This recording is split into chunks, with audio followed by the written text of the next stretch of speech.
दोस्तों, आज मैं एक ऐसे केस के बारे में बात करने वाला हूं जिसने मेरे साथ साथ पूरी दुनिया का दिल दहला दिया। क्योंकि ये केस बहुत सेंसिटिव है, इसलिए इसमें जो विक्टिम है उनका असली नाम ना बताते हुए मैं इस केस को एक्सप्लेन करने के लिए उनको डॉक्टर विनीता बुलाऊंगा। कोलकाता आरजी कर कॉलेज मर्डर केस। सुबह 9:30 बजे आरजी कर मेडिकल कॉलेज में एक फर्स्ट ईयर मेडिकल इंटर्न रोज की तरह अपनी ड्यूटी खत्म करके सोने जा रहा था।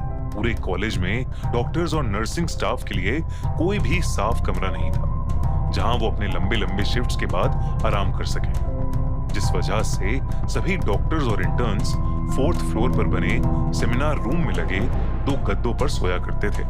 लेकिन उस दिन जैसे ही वो इंटर्न उस सेमिनार रूम का दरवाजा खोलकर अंदर घुसा, उसके रोंगटे खड़े हो गए। उसके सामने खून से लथपथ डॉक्टर विनीता की बॉडी पड़ी थी।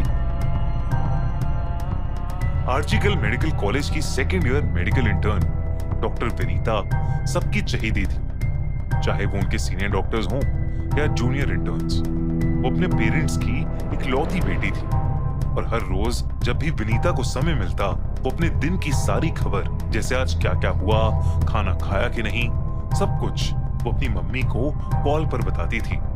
8 अगस्त की रात 11 बजे हमेशा की तरह डॉक्टर विनीता ने अपनी मां से बात की, जहां उन्होंने बताया कि कैसे वो पिछले 30 घंटों से लगातार काम कर रही हैं और वो काफी थक चुकी हैं।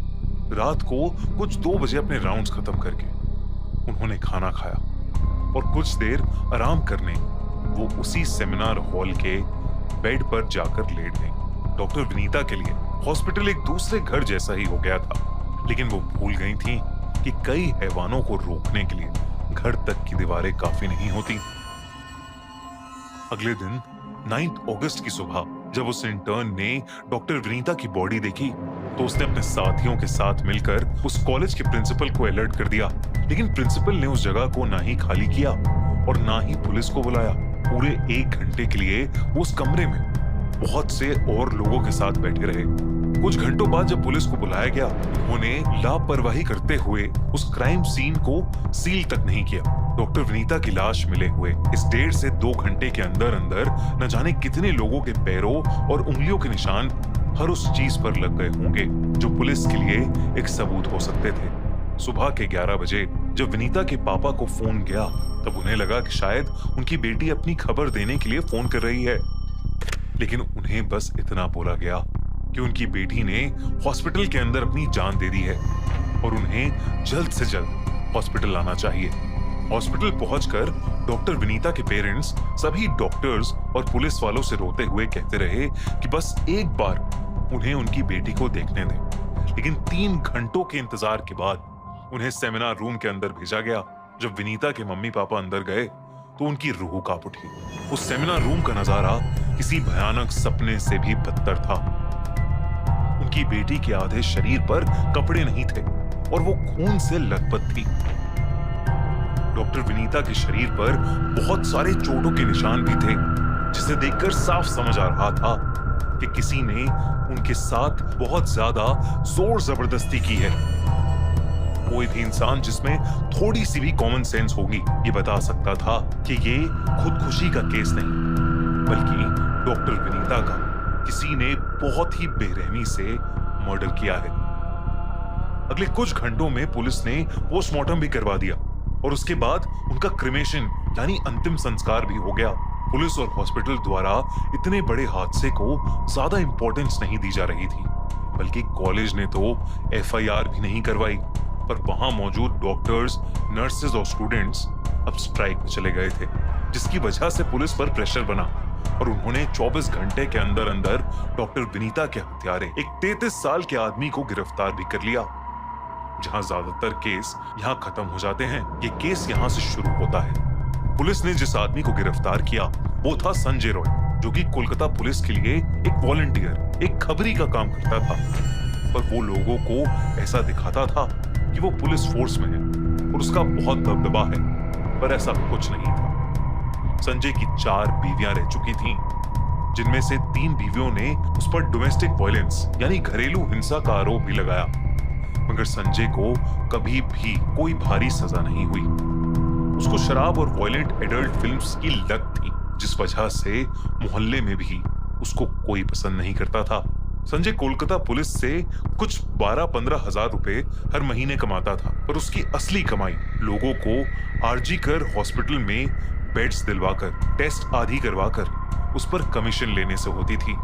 8 अगस्त की रात को संजय और उसके दोस्त ने कॉलेज वॉल के पीछे बैठकर बहुत शराब पी, जिसके बाद वो कोलकाता के रेड लाइट एरिया चले गए।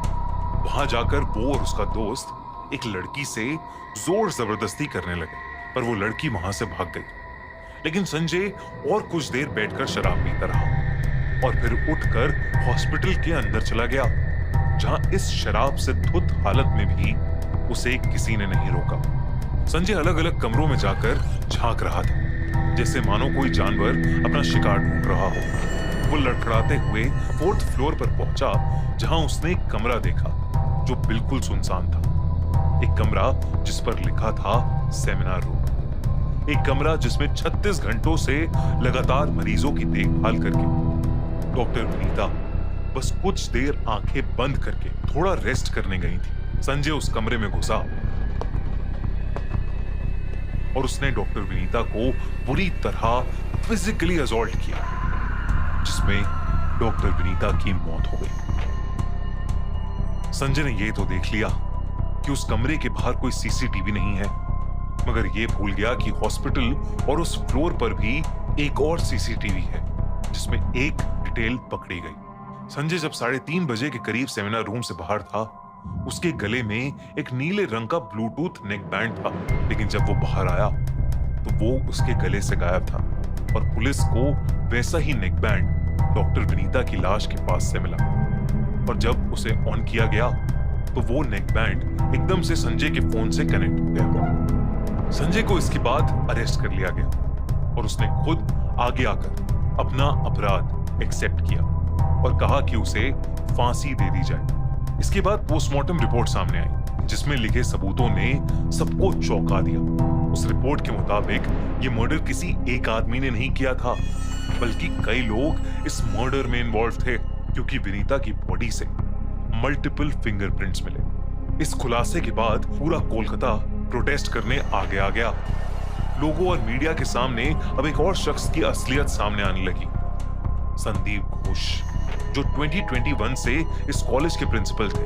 संदीप घोष पर सैकड़ों आरोप थे। मेडिकल एंट्रेंस में पैसे लेकर लोगों को पास करवाना, लाशों के ऑर्गन्स को बेचना, कॉलेज के अंदर सेक्स रैकेट, कॉलेज के अंदर ही एडल्ट फिल्म शूट करना, और ये लिस्ट चलती ही जाती है। 2022 में एक अलग कमेटी भी बिठाई गई थी, जिन्होंने पाया कि संदीप घोष मेडिकल वेस्ट को ओपन मार्केट में बेचा करते हैं और करोड़ों रुपए भी इलीगल बिल्डिंग से कमाया करते हैं। लेकिन इन सब सबूतों के बावजूद वो कभी जेल या कॉलेज के प्रिंसिपल की पोजीशन से हटाई नहीं गए थे। इनफैक्ट काफी सालों से आरजीकर मेडिकल कॉलेज में गैर कानूनी एक्टिविटीज चलती आ रही थी।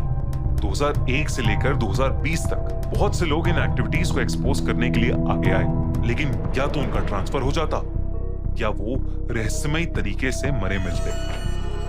पूरे देश के मुताबिक इस बार भी कुछ ऐसा ही हो रहा था और ये शक यकीन में बदल गया जब बाहर बैठे प्रोटेस्टर्स को हत्या के कुछ दिन बाद सेमिनार रूम और उसके साथ वाले कमरे में रेनोवेशन होते हुए दिखा।